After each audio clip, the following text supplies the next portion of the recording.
Could that just put him over the edge? I'm not too sure. I don't think they did well. He's a bully. I'm just so sick and tired. I'm hanging on a wire, a foot over the fire, and it's been feeling inside. Done with the same cliche, done with the day after day. There's got to be a way. Now is the time to break the tie.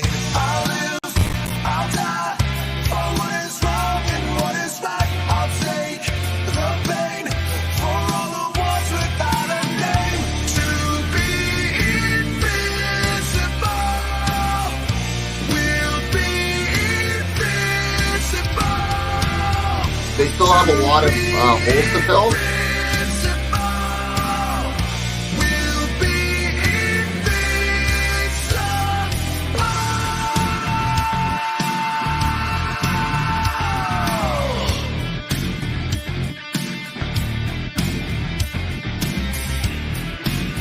He didn't get fired. He didn't get fired. No, he didn't get fired. He never got his contract renewed. Hey guys, welcome back to Hockey Talk Season 5, Episode 7. This is brought to you by Penny Billionaires, the electronic hard rock fuse band. Check them out, Amazon, wherever, Spotify, wherever you get your music. But man, they are a blast. So thanks to them for the exclusive rights to their song. So before we get to our guest headliner, man, I want to welcome Pavel the Cat back at hockey_2. You can find this man. How you doing, bro? Good. How are you? How are you? Well, I'm obviously doing excellent. I have a little bit of a sore back again from carrying tonight's load for you already. Since you came in late. No, I'm just joking, guys. I didn't hand everything over. I need the right info. That's my fault. No, that's fair. I am in beautiful British Columbia. I'm a little bit into this array and setting up a different kind of set because normally I have a good set up for us. So I'm coming in from the People Live, traveling from the beautiful BC, Vancouver Island. I am in Victoria, BC. So I'm an hour behind you, which is normally what I am in real life. So that's why I feel so at ease, because I am so slow when it comes to working with you, Evan. So you know. But welcome, everybody. We appreciate it. We have a great jam-packed show for you tonight. We are excited. We have a lot of hockey news to talk about. There's a lot going on. We also appreciate all the follows. Make sure you like, subscribe, share, come on in on our YouTube page, our Facebook page. We love our partnerships with JR Web Designs, who does our website, with Sporting Empire, who does all your sporting needs. You've got MLB, NFL, NBA starting up right now. Lots going on.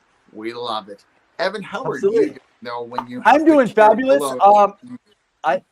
Sorry about that for cutting you off. Look at that. What a weird night. I'm already apologizing to my co-host. Like, what the heck? I got that chill feel from Vancouver, you know? Well, I want to jump right in to tonight because we have someone that is not on your time zone, and they're going to want to go to bed at some time. They are 2 hours ahead of us in the Eastern time zone. So why don't we go? What's that? They are in the future. They're in the future, yes. They're our future as we're on Mountain Time in Western Canada. But they are not. They are on Eastern Time in the United States. So, all right, guys, let's go to our tonight's guest headliner.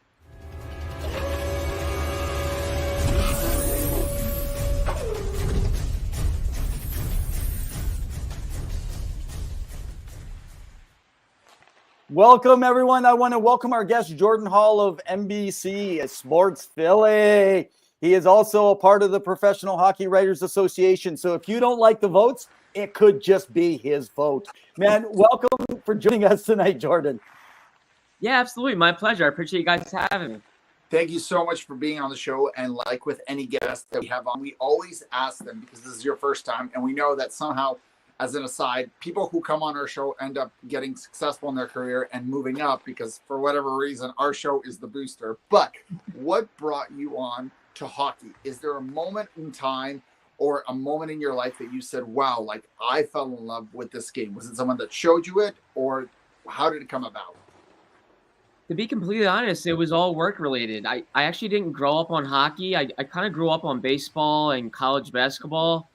Living in right outside of Philadelphia in the Northeast, I was more on to basketball and baseball, and followed football, and hockey was really just kind of in the background for me. But when I was working at NBC Sports Philadelphia, I was part-time for about 4 years, and then they had a full-time opening, and they really needed help on Flyers coverage. And I had just started to kind of dip my toes in the water with hockey. I was doing some freelance coverage for the Flyers. And then when they needed me full-time, they asked me to jump on board, and I kind of jumped right into it because when I joined them full-time, it was the 2016 playoffs were just getting underway. The Flyers were playing the Capitals. Ed Snyder, the founder of the Flyers, actually passed away on the day after the regular season finale. So they had a celebration of life. During the playoff series, it was a chaotic time, but a very good experience for me. And ever since then, I've been covering the Flyers, and I love the sport now. So that's really how I got into it. I was kind of forced into it. Okay, so it wasn't Evan forcing you into coming onto the show, and it wasn't Evan telling you need to follow it because forget the 76ers, forget the Eagles winning. It's all about the game. Well, we appreciate you being on the show. We have a lot of Flyers questions as well as NHL questions. But first off, how are you feeling about the Philadelphia Flyers coming in to this season? Because we know we're going through the rebuild. You know that they're playing their heart out. You're going to get the best out of John Tortorella, and we do follow with Jamie Baskow, who's a beat writer down there. But what are your thoughts on this season for the Philadelphia Flyers and their first win at home versus the Vancouver Canucks?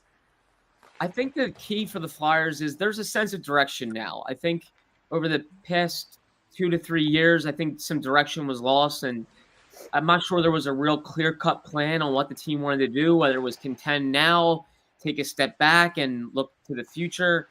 Now with new management in-house and some new ownership really as well, they have a vision on rebuilding, and I think that's a step. That's a step in the right direction. There's still plenty of more steps to go for them.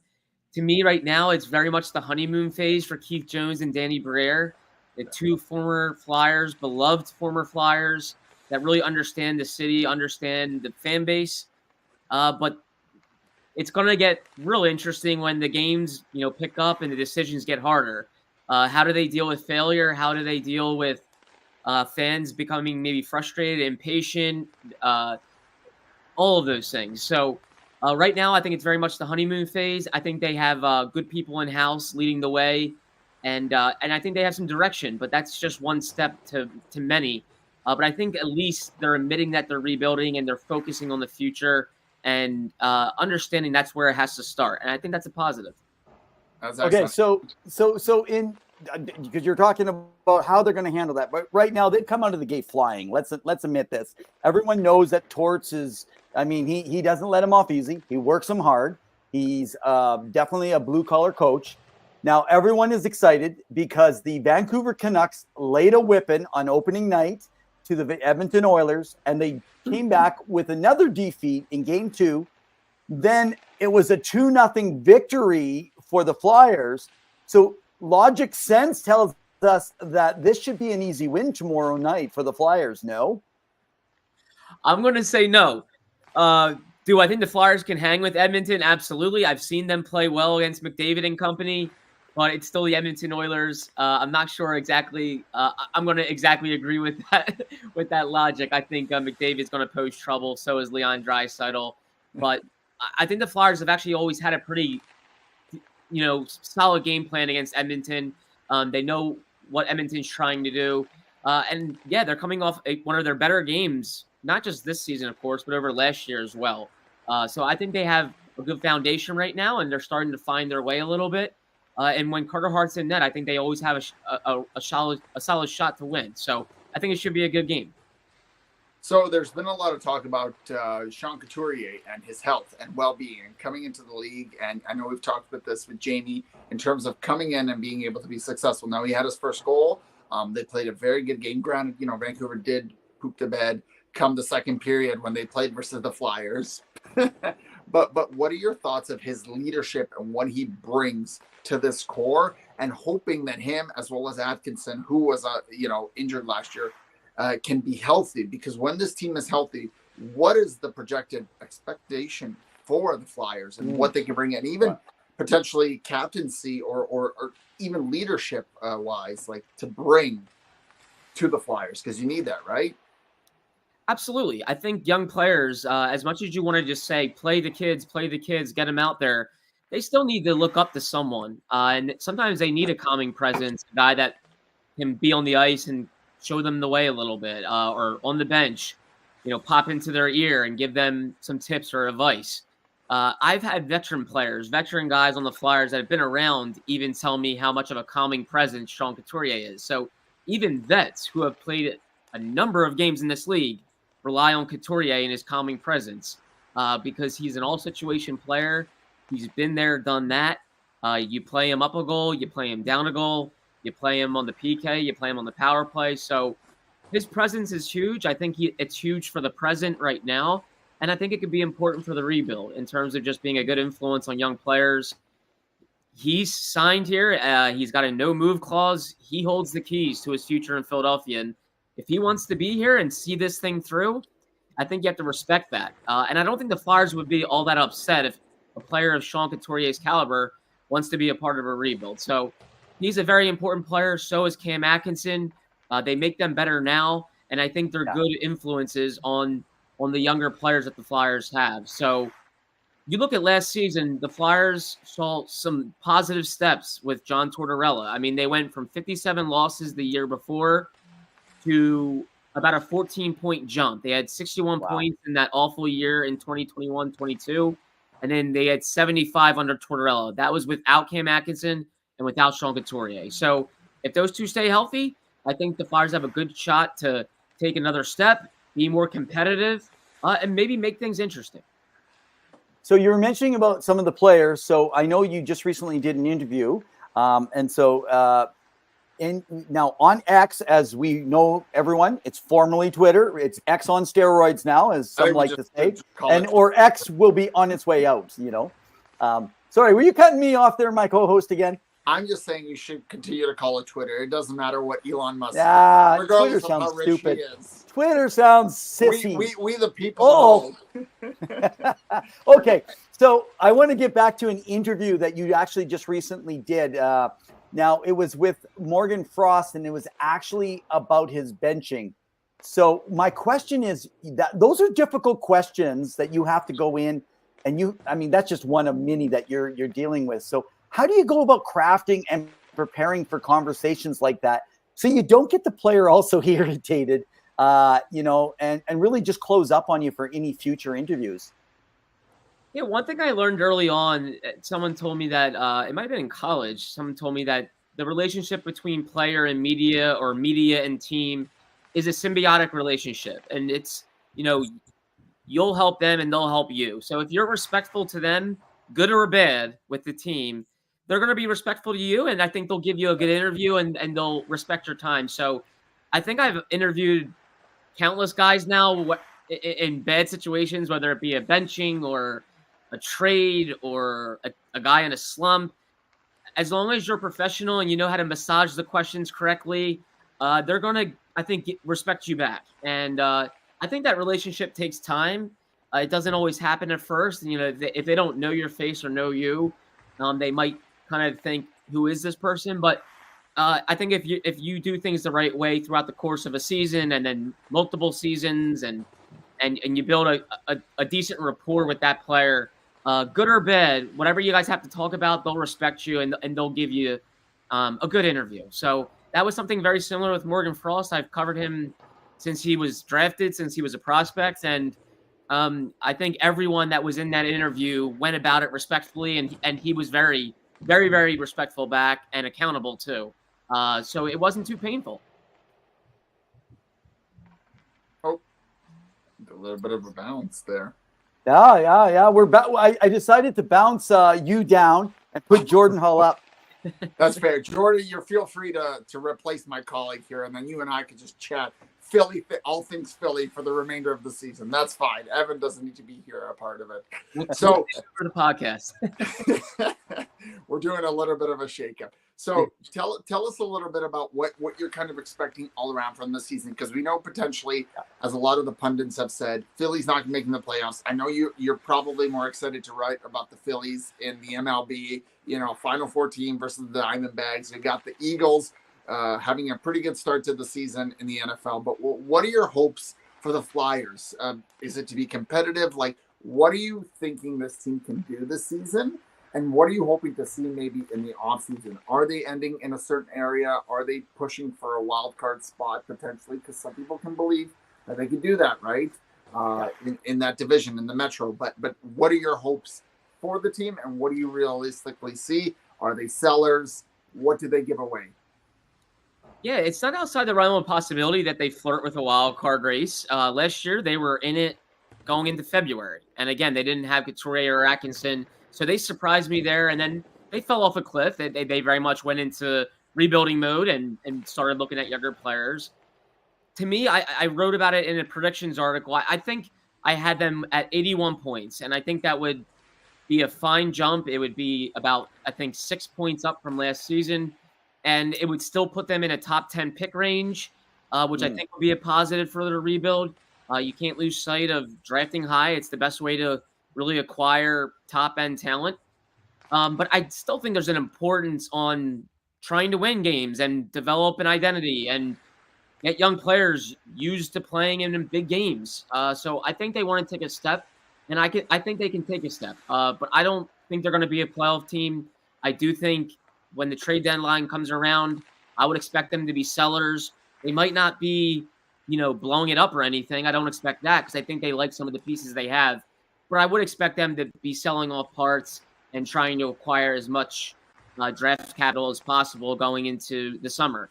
But I think it's all about taking strides, looking at younger players more, and really trying to build your young foundation and see what you have. The key to me is Tippett, Cates, and Frost, 3 players right there. They all took steps last year, but what's the next level for them? Do they plateau, or is there another level? I think the Flyers need to figure that out, along with a number of other things. But I think they really need to give their young players some of the reins and see what they have in those players. And it can only help in terms of molding your team in the summer and going into next year.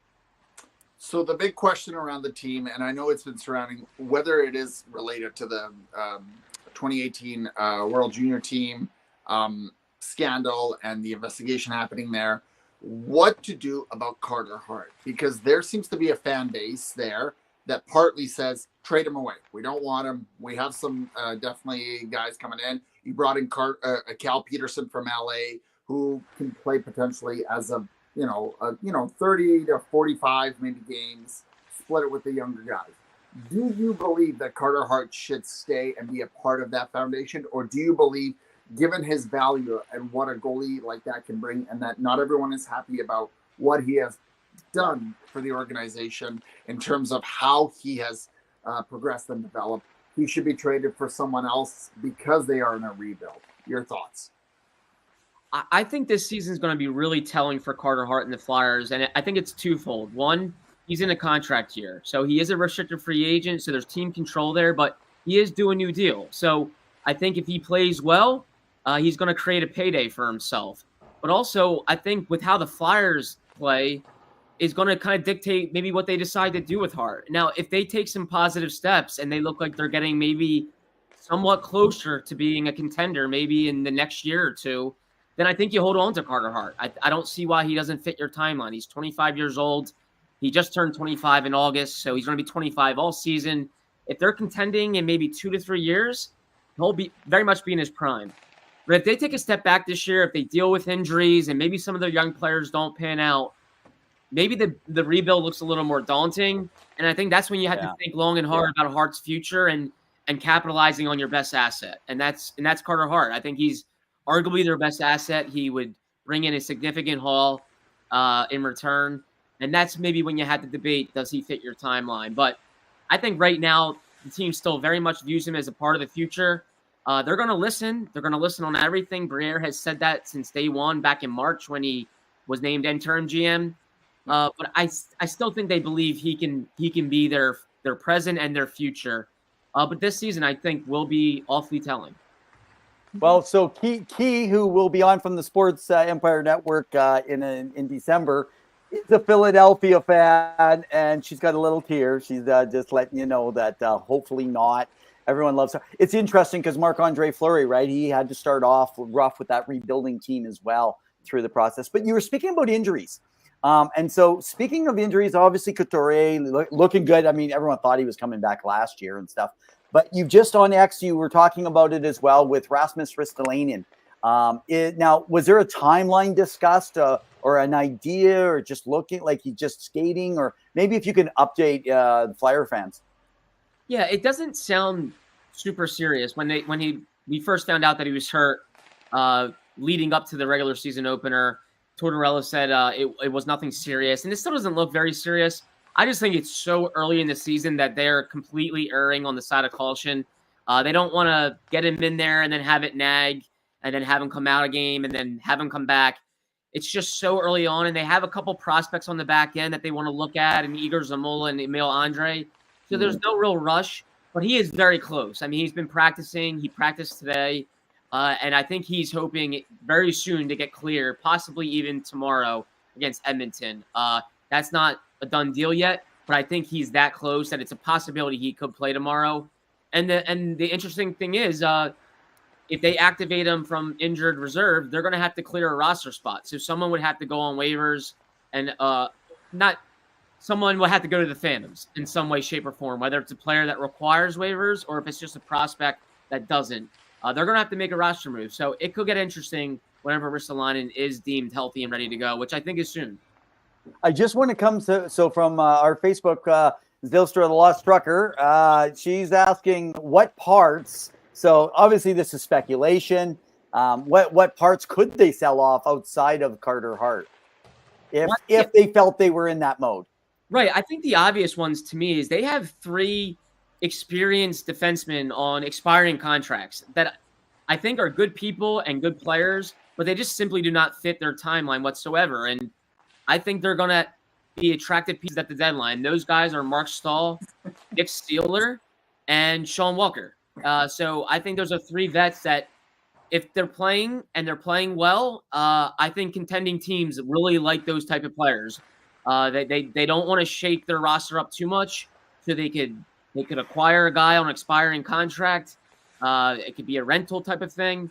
And I think the Flyers could actually get some decent draft picks in return for those 3. So off the top of my head, I think 3 D-men could definitely be on the move at the deadline.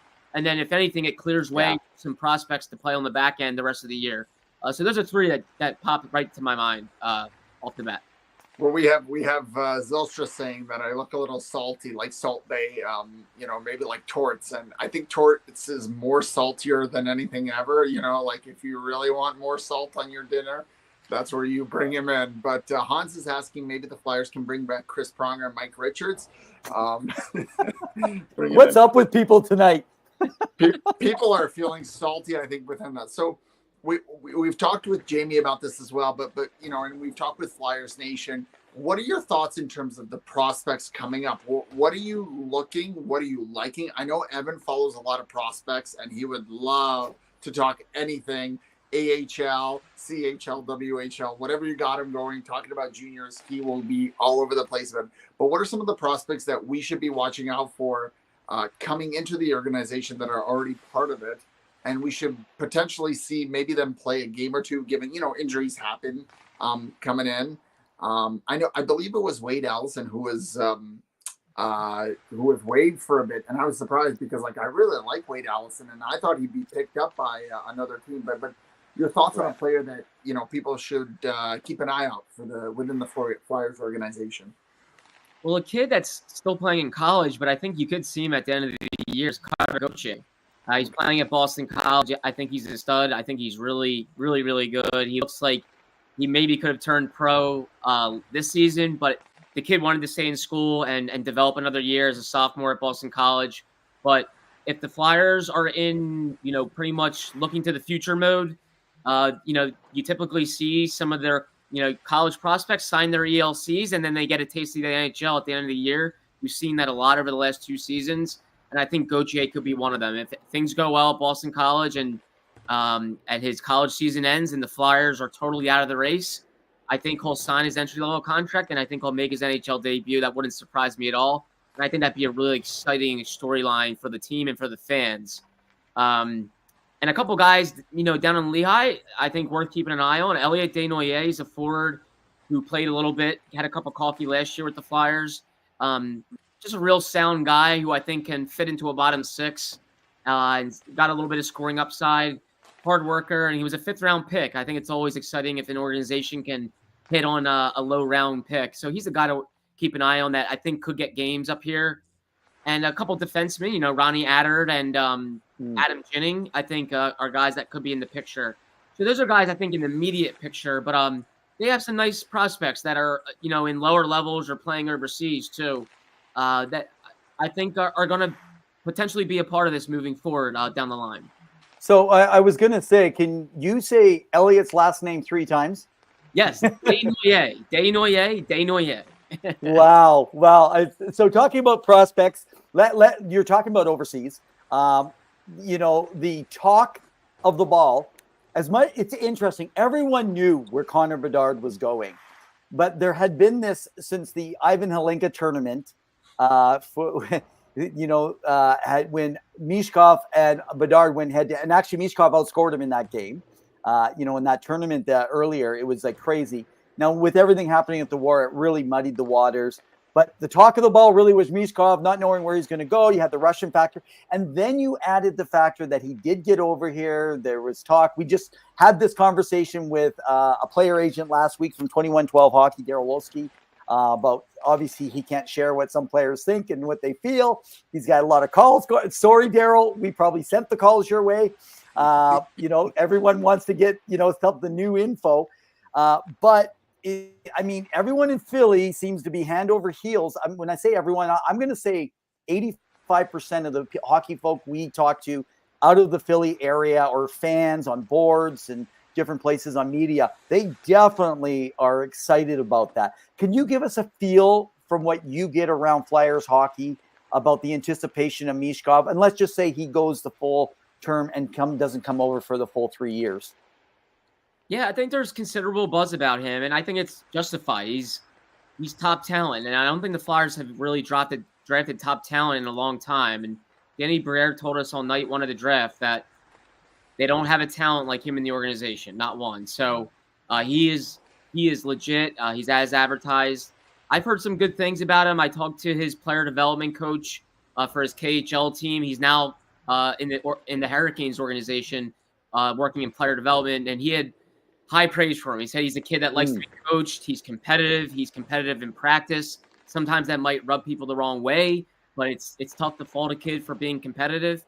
And he said he's very coachable and said good things there. So the Flyers, I think, are confident that he's going to come over here at some point and be a difference maker for them. But I think that's a long ways to go. I mean, I think the relationship between his people in Russia and the people with the Flyers needs to remain strong.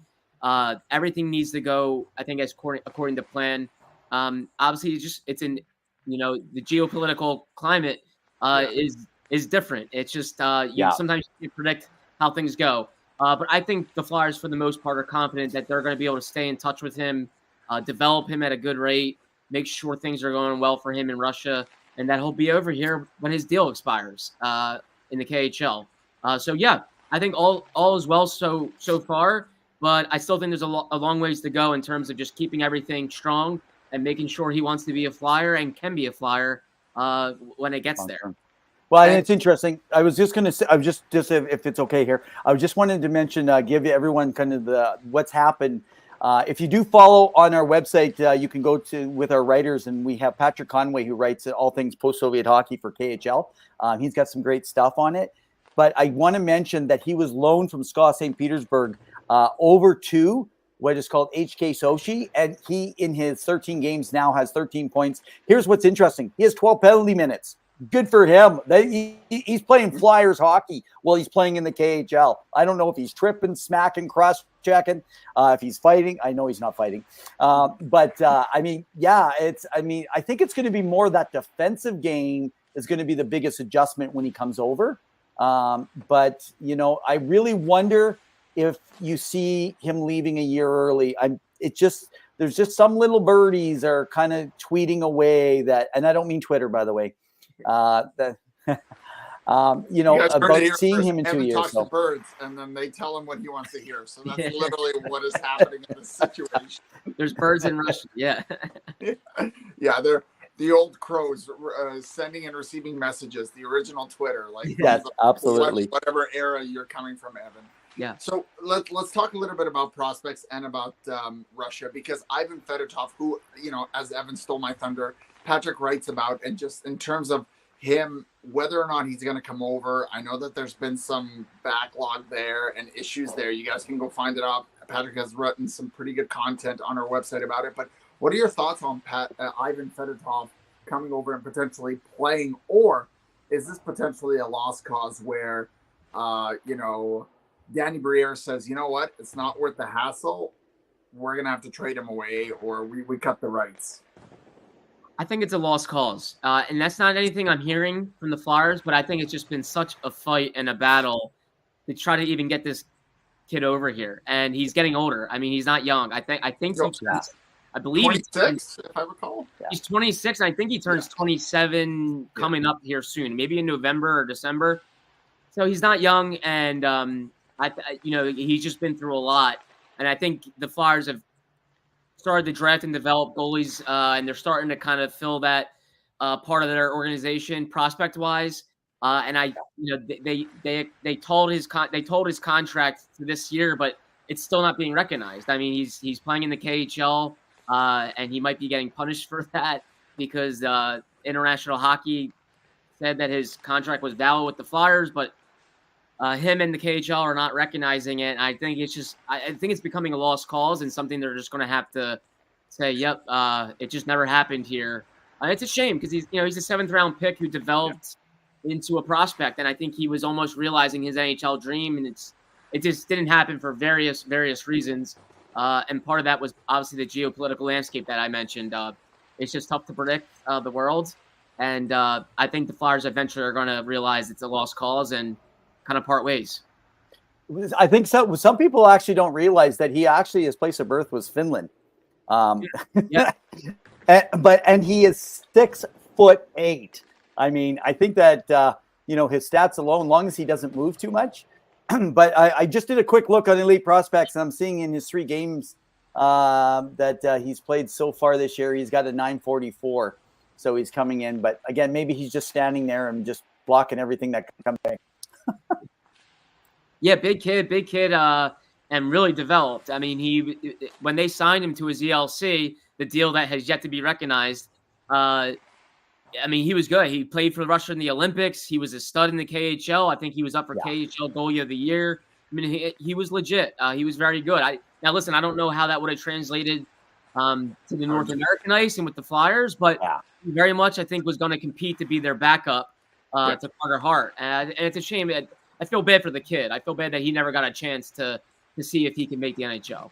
It's a pretty big honor to transition to the NHL because it's such a glorified position to be able, especially goalies. And Evan will tell you this, how key it is, because there's only technically 32 positions in the NHL for being a goalie. Of course, you could say 64 with the backup, but still, like, it's to be the number one starter and to be as good as you can be, to be that player. Now, Jordan, I know you per se are a journalist, a writer. You've done a lot, and people can sometimes want to know what does it take to get into that? Like, because you've taken that step and you've really gotten into Philly sports, and of course you're in that general area, so you really honed in on those markets. But what does it take to write? Like when you sit down each day, you're like, what am I going to write about today? Is it, the Phillies going to win the World Series, or is it the Eagles going to take it over after everything that happened last season in the Super Bowl? What does it take to write? Are you picking and choosing your content, or how do you go about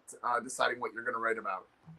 Yeah, well, I'm primarily focused on the Flyers. That's been my beat pretty much since 2015, 16. So I help out with the other teams when it's needed, but I'm mainly focused on the Flyers. And yeah, every day is different.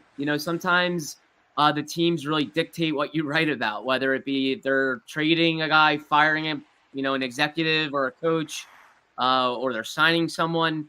So sometimes it's you never know what day is going to bring you. But a lot of times you're just trying to think of creative ways to reach the reader, tell them a story that they don't know, and that's something you have to take pride in and try to look for every single day. So some days are a little slower, and you have to think of different angles, and then sometimes the days just give you news and give you topics to write about. So every day there's something different, and you're ready at all hours, 24/7. You're ready for something to maybe happen. But there's never really a dull day. I think the team's good or bad it's always interesting. And I think readers want to read the good and the bad. So sometimes you realize when the team's not doing well and they're making these bold decisions to change direction, people want to read about that, even when the team's not good. So never a dull day, and you're always trying to think of creative story ideas. And I like to storytell. I think it's fun to tell stories for people. So that's what I'm always looking to do. That's great. Awesome. And I think you having John Tortorella in that market is like the perfect scapegoat. It's like, oh well, nothing's going on.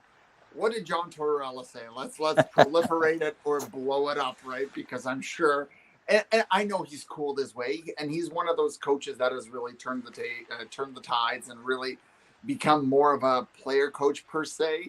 But it's really fun to see that someone as controversial as he is, and even his history with Cat Atkinson, you would think, there's going to be some tension and dynamite given what happened in Columbus. But it's pretty cool to hear that, there's a lot to talk about beyond that. But I know that, Torts can definitely bring out the best in anyone, because he definitely is a great interviewee. But Oh, he is. He's a great soundbite. I mean, every day you don't not exactly know what you're going to get from John Tortorella.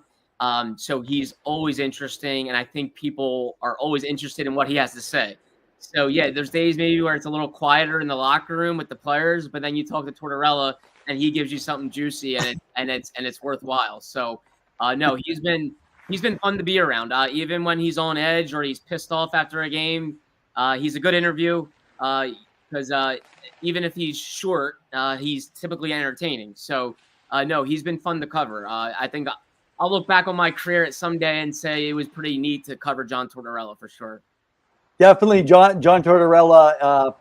He doesn't just give you something to write about. Even with the team that's going through this, there's so much going on, and it's not like they have massive high prospects like some of the other teams, like the Penguins or even like the Blackhawks or like the Oilers have gone through, and they found a way to generate excitement. And bringing Torts in, he doesn't mind. He's always taking the limelight. And I don't mean in a bad way that he wants it. He likes to distract from the ice so that they can go about their business. So, but saying that, now I'm going to, one last question, and we're going to let you go here tonight. I want to honor your time here, Jordan. So John Torts, I heard though, is no longer, now NBC Sports Philly has already announced that John Tortorella is the Eagles head coach. Who messed up that graphic, and are they still working for NBC Sports Philly? I'm confident they are. I did think I heard about that. I honestly have no clue what happened or who was at fault there. But I think that does commonly happen in TV sometimes, where a graphic might not be updated. But I did see that, and I'm sure some people enjoyed a laugh about that. But no. Okay, so let me ask you one last question. So going into the game tomorrow, what do the Flyers have to do in tomorrow night's game against the Edmonton Oilers to come out with a victory? I think it's going to have to be a team collective effort against McDavid and Draisaitl. I think the Flyers are going to have to defend hard and be cognizant of those two at all times. And I think having a player like Sean Couturier is going to help a ton. And we saw what Noah Cates did against McDavid last year. He didn't shut him down by any means, but I thought he held his own. So I think they have two centers that are going to match up decently against those two. And they're going to just have to keep them at bay. I don't think you ever try to keep those guys off the score sheet. You just need to keep them maybe contained somewhat and keep them in check. So I think the Flyers are going to have a ton of confidence coming off their last game, the way they played, the way they dictated the style of game that they want to play. So I think they're going to be confident and ready, but it's no easy task to shut those two down. So I think the focus will have to be on those two and being opportunistic offensively, making sure you bury your chances because, as you know, Edmonton's going to score too. So they're going to have to put up some goals. And I know you're a big fan where you want to get outside of the Philadelphia Flyers organization because you and I could talk Philly all night long. I would love it, right? It would be great. And I know, Hans is saying Travis Konechny. Yeah, he's quite the player, right? But what is one storyline or what is one player or team that you're looking at this season that you're like you're interested beyond the Philadelphia Flyers in the NHL that you're keeping an eye on because the NHL is so big and so much fun?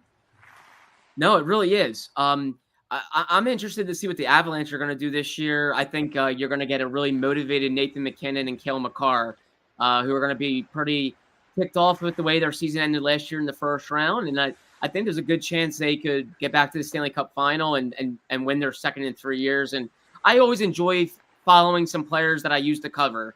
Like Kevin Hayes was a player that I really respected and I got to know from day one when he was acquired here. He's in St. Louis. So I'm constantly checking box scores to see how he's doing and some other former Flyers. So I always like checking in on Claude Giroux, Kevin Hayes, Shane Gostisbehere, you name it. It's fun to see how guys that you maybe got to know and see on a day-to-day basis, you don't talk to them anymore, but it's fun to see how they're doing and see what they do in the playoffs too. If the Flyers don't make it, then you're kind of seeing how the former Flyers do. So that's something I'll be watching all year. I love Claude Giroux. I hands down one of the most underrated captains in the history of the organization and the game. I know Evan can poo-poo on that idea all he wants, but I think he's a good fit for Ottawa. I know he's from that area. Being celebrated for his, I think it was 1,000th game recently with the Senators. But yeah, I look forward to seeing what he does with that team because they're definitely they're on the team on the up, being able to compete. So it's exciting. Evan? Yeah, no, hey, Jordan, thanks so much for joining us here today. We really definitely appreciate you jumping on really quick here and, talking all things Flyers. Definitely, we might hit you up another time. If the Flyers make the playoffs, you can be guaranteed we want to hear some more because we wouldn't mind some sound bites once in a while too, that maybe aren't always heard. We'll share it out there. You let us know and we'll make sure that we get that in place. So everyone, you can follow Jordan over at NBC Sports Philadelphia, and they can find you on X. What is your X handle? Yes, it's J Hall NBCS. There you go. And he is a professional hockey writers, part of the association. So if you want, send him on X. Send him your favorites already. Start now. Yeah. Get going. Maybe he'll think your 17 posts, your 20 posts for best goalie of the year, Vezina Trophy winner Carter Hart. Maybe if you get it in early enough, he'd love to hear from you guys. Jordan, thanks so much for joining us tonight. Guys, thank you so much for having me. It was a blast. And happy to do it again sometime. Excellent. Take care, Jordan. Cheers. Cheers.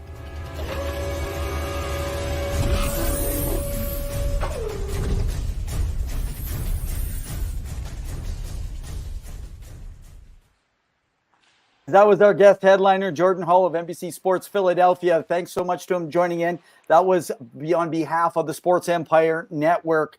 You can join All Things Podcasts with them. You can follow basketball, baseball. You know what? Tomorrow morning, Eastern time, it's a little bit earlier for you guys because you're already 2 hours ahead of us. Jump on the morning coffee show over at the Sports Empire Network with Chris and Mo. You're going to love it. All right, bud. Do you have anything specific? I got a ton of stuff to chat about. We have a little bit of time left. What do you want? We're going to jump into what you want. I just want to say thank you, Jordan. That was incredible. You know what? I look forward to more Flyers content this season because he has done some pretty amazing work, and we appreciate him coming on the show. Whatever Evan promised you, Jordan, I apologize because we can rescind some of that in the contract and we can redo it so that it benefits you, not Evan. But yeah, go ahead, Evan. All right. Well, hey, if you guys think you got to score, if you're listening right now and you think that for tomorrow night between the Oilers and the Flyers, it is an interesting interesting game that's going to be coming out because everyone is gunning for the Oilers this year. The Canucks proved it. I think they played a good, solid defense. You have another tough team. The Flyers are quick. And you know what? They don't put up with crap. So I didn't get a chance because we had so much going on. And but Lafferty was quite upset the other day. Lafferty got Travis Konechny. One of you are talking about, Hans, you're saying how you love Travis Konechny. Well, he got so upset, he went and took Lafferty into the boards because after the whistle, Lafferty decided to put the puck between the legs of Carter Hart, and it wasn't okay, and they both ended up with a 10-minute misconduct. Obviously, the 10 minutes was for being unsportsmanlike. I've never heard of 10-minute misconduct for that, but obviously because he joined in the rush. But good for Travis, man. The guy's not huge by any means, but he's just like, don't you mess with us. Quit trying to get in our head. You know, so you got to love that. You got to love that. All right. I do want to make mention. So I was going to put it up about 3 days ago, and I've got some new facts and stuff I'm pulling out there. And it got me thinking about Cale Makar. So for those that do not know, Cale Makar is the fastest defenseman in NHL history to get to 250 points. He did it in only 241 games in today's modern era. So for people that are saying that it was a different time, it was a different day, and they talk about Gretzky and Lemieux and all those things, if we believe that, then we would be saying the same went for Orr, who even started 10 years previous, but also played in some of those early years when scoring was through the roof. And it was 6 less games than the legendary Bobby Orr. It's taken Cale Makar. Is this guy underrated? Is he actually starting to look like he actually might be a generational player, yet he wasn't planned or thought to be one? I think he's. I don't think he's underrated at all. I think he is rated, if not properly rated, because of how good he is. Hans is saying just only like him because he is on my fantasy. He is good. I think he is really good. I think people realize how good not only is offensively Cale Makar, but defensively how well he can play. The kid has a Stanley Cup, a Conn Smythe trophy. You know, all he needs really is a Norris Trophy, which I think he has one as well.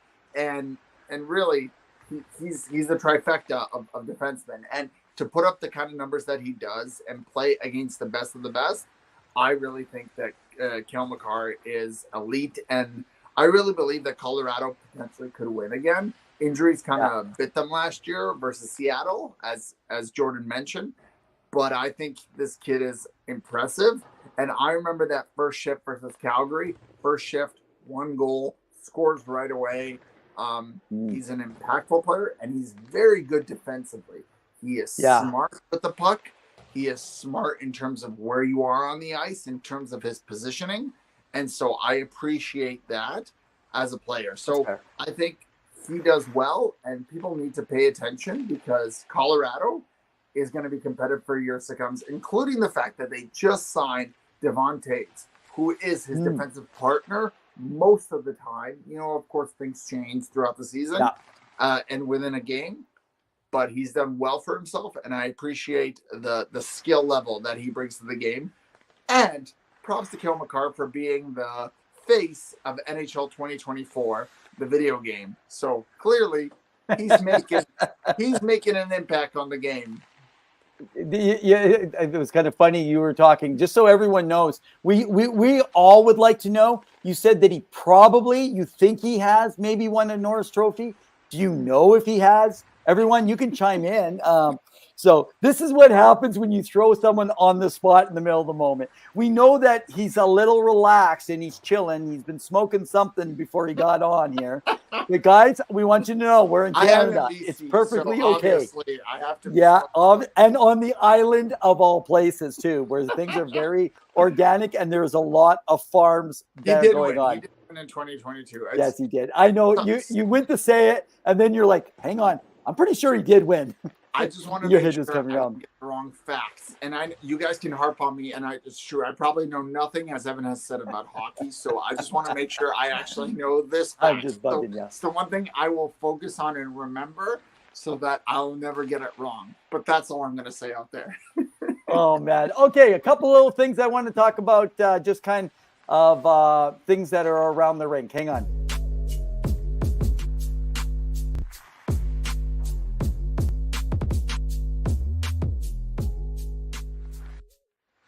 Hey, guys, around the rink brought to you by the Kalkaska Battlers of the Michigan Independence Hockey League. You got to join Andrew Dibble and the gang. Check them out. You can go on, follow them on social media. Check them out at kalkaskabattlers.com, and you can check their website and everything that's happening. We are the official partner with them out there in Michigan, a semi-pro league, I might say as well. It's their inaugural season in the 4th year of the league. So, hey, thanks to the Kalkaska Battlers. If you're joining us tonight, man, great to have you with us here.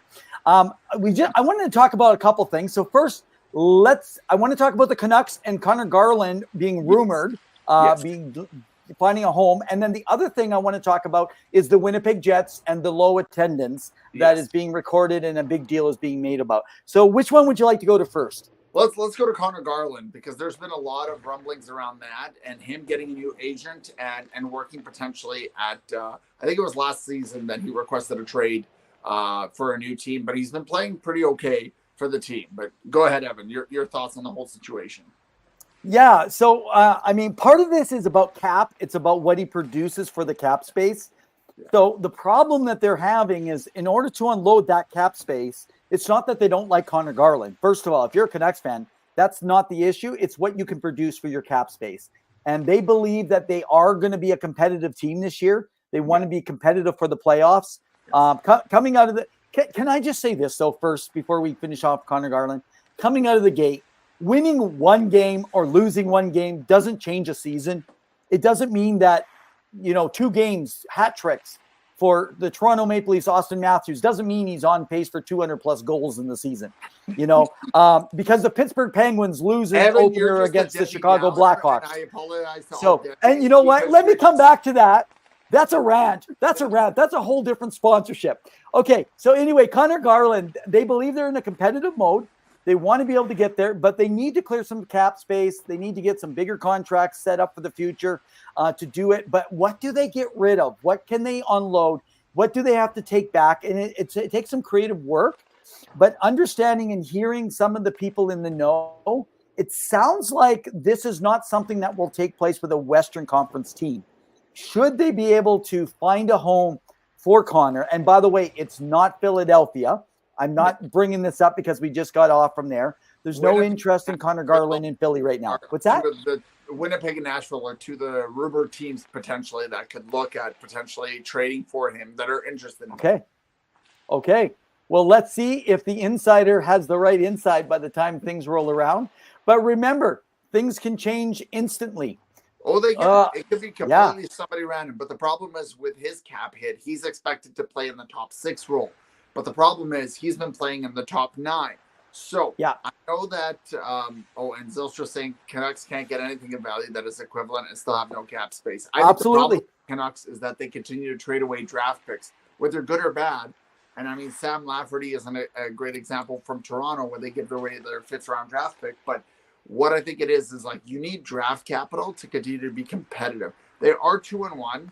So don't panic yet, Vancouver, because you still have an opportunity. I am in the area, so I know that the fandom is excited. But what I'm going to say is that there are teams that are willing to pay.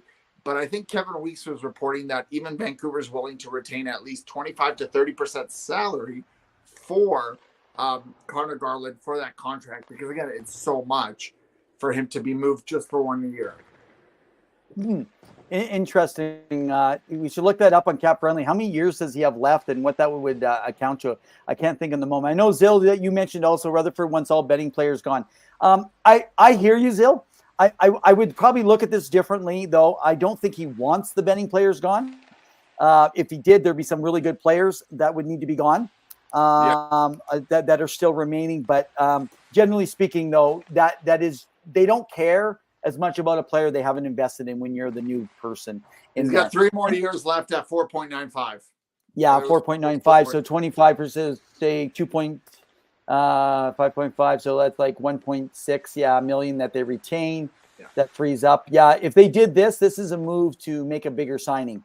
That's what that would be, and to bring in a more and hope for some more development of players. And hey, let's be honest, that's what it is. It's giving younger people chances for Kuzmenkos, the new guys, the fines in Europe, the people that will be able to come in on that. So fair enough. I do think he'll get traded. I don't know. It's either going to be it's going to be in the next month if it's going to happen before the trade deadline. Otherwise, it's going to be closer to the trade deadline. Well, is what's going to happen. The trade that just happened with Mark Friedman and Ty Glover going over to Vancouver versus for Jack Rathbone and Karel Plasek. And I think Rathbone was put on waivers today from the Pittsburgh Penguins. So again, they're looking at saving up cap space and having that room because they want to be able to be active come the trade deadline. So that's kind of what I think is happening. And Zill just talked about cap space for Pettersson, and yes, that's exactly what I was hinting towards. They definitely, before they can do that, and they want to be able to show that. So guys, I want to go to the last thing of the night. We only got a few minutes. I'm going to update you with about 2-3 minutes from REVS Top 15.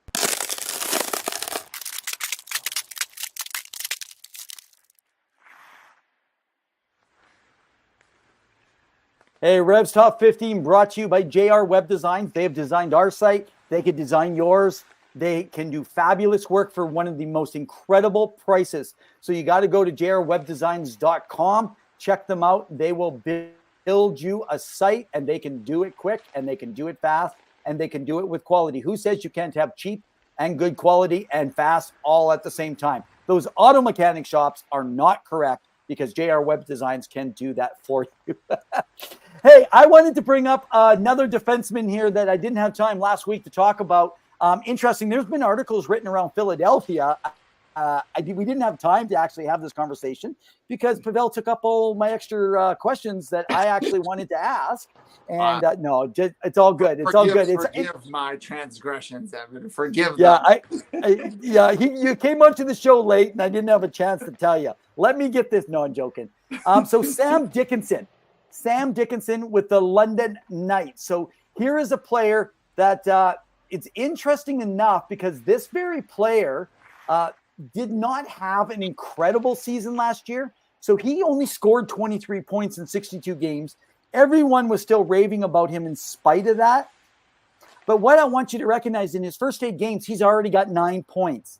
Everything that they saw, because you know how when some of the overagers, they move out, it opens up space, and it's really hard for young defensemen to be able to get in there and get those spaces.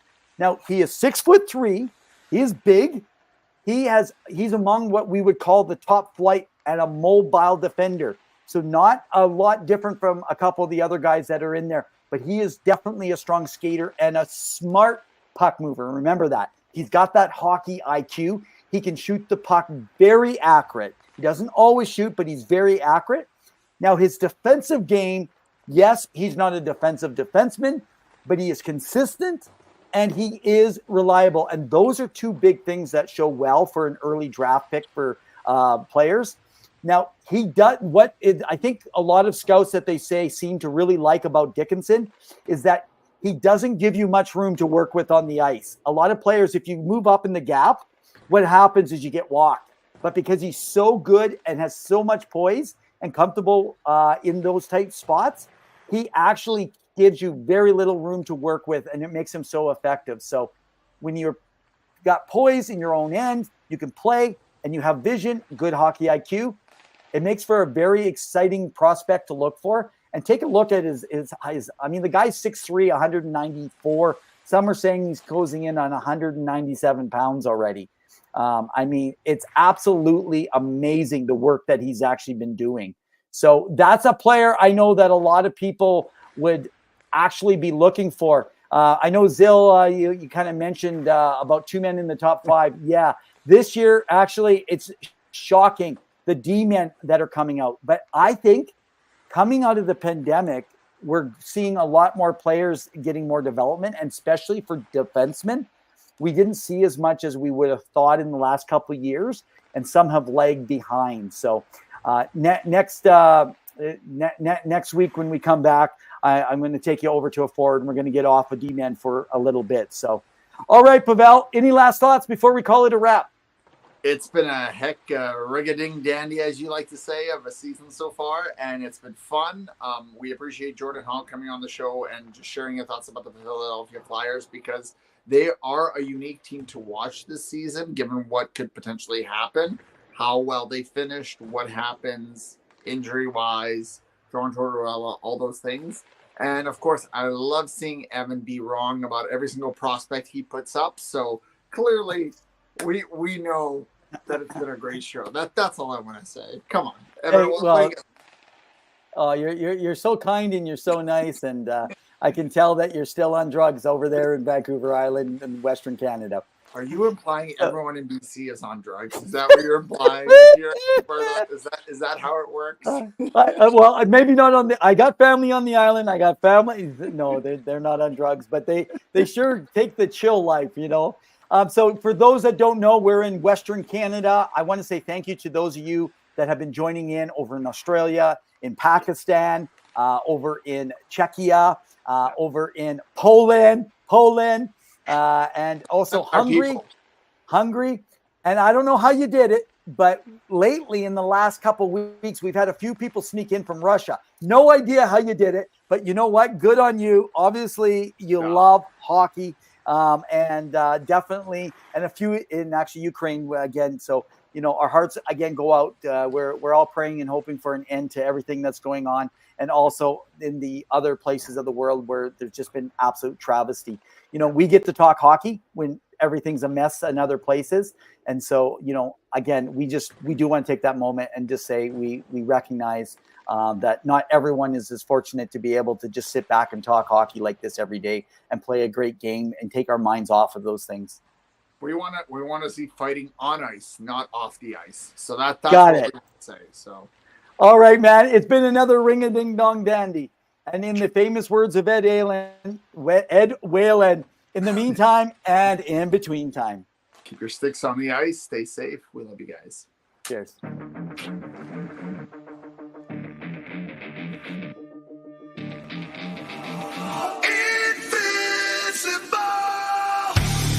Could that just put him over the edge? I'm not too sure. I don't think they did well.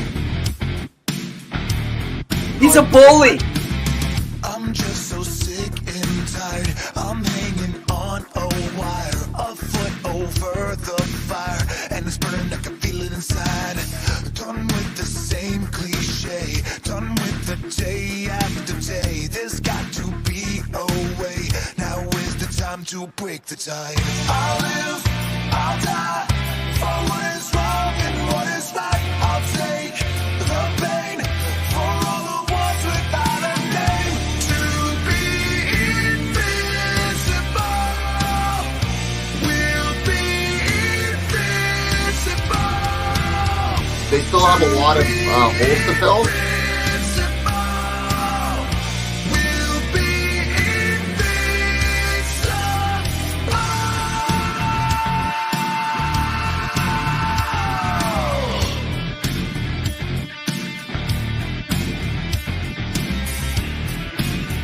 He didn't get fired.